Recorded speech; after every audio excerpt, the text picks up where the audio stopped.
Hello everybody, and today we're talking about ChatGPT. Again, it's the third episode this year. It's just had an insane amount of interest in this particular topic. So if you haven't heard of what ChatGPT is, obviously you can watch our previous episodes. But the easiest way to have a look is just log on and look at it. It's a free system. It's basically a chatbot, an AI chatbot, but it's loads more sophisticated than previous chatbots.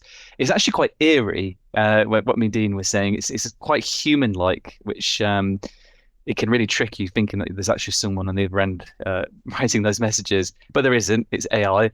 But the really interesting thing is that it's impacted the financial markets. It's actually started to have an impact. So, Dean, can you go into a bit more detail into what's happened?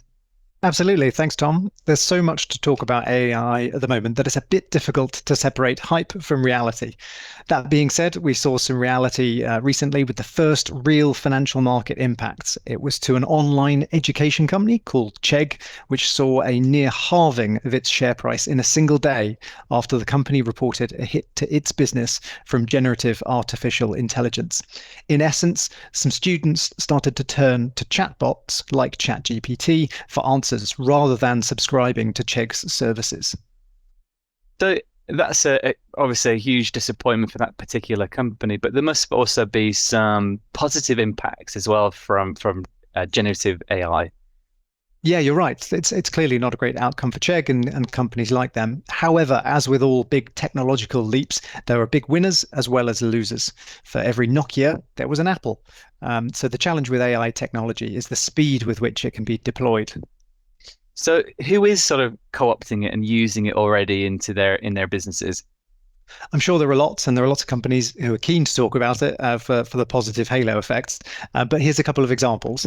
Firstly, Salesforce. They're a cloud-based software company, and they plan to incorporate an AI chat function into their workplace messaging app called Slack, which helps to provide conversation summaries. Just think, no one needs to take meeting minutes any longer. And the second is Speak, a language learning app which provides, using AI, a sort of speaking companion that gives users real-time feedback when learning a new language. Speaking as someone who's always struggled to learn new languages, that would be really helpful rather than sort of the usual simple feedback that one gets given. So the benefits and disruption of generative AI are likely to be felt across all types of industries. You and me both, especially with the language. When I'm trying to learn Norwegian, my partner's Norwegian, and I'm sure she'd prefer me to talk to an AI bot rather than her to learn. So that's definitely a good advancement. So there are particular companies that have been using generative AI, but I think that this is something bigger than just using AI for specific companies. I think it's a little bit like when Bill Gates put a PC in everyone's home, or when Steve Jobs put a iPhone in the hand of everyone. It feels like bigger than just a fancy AI chatbot. Has there been any studies to show like a broader impact to financial markets rather than just these individual companies? Yeah, there has. We've seen three researchers from UCLA have a go at quantifying the financial market impact. And their study showed, I guess what you'd say, a sizable 0.4% daily excess return for companies with higher exposure to AI following the release of ChatGPT versus companies with lower exposure to it. There's a big caveat here to flag that the amount of data under analysis is very small, so that sort of results may change over time. But it's certainly an interesting first look into the potential that it brings. Some of the potential benefits of generative AI being the ability to, I guess, firstly, replace certain types of labor in favor of AI tools, and that reduces costs. Two would be using AI to help workforces to become more productive. So you could think of a lawyer using AI to summarize lots of data and case information to help them prepare for something that they're working on.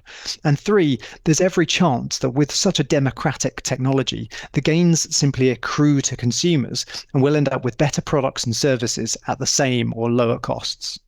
Yeah, it's such an interesting topic. I actually personally use it maybe once or twice a week at work already. I don't know if I've ever told you that, but it's something that I actually use a little bit. It's really interesting stuff. I mean, this is the third time we've talked about it this year. We'll probably be talking about it again, or in some shape or form.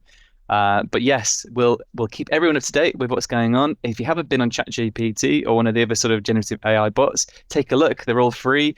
I'm sure you'll be impressed. My mind was blown. My small mind was blown. But anyway, that does bring us to a close. So thanks so much, Dean, for your time today. And thanks everyone for watching as always. And we'll be back again next week with another episode.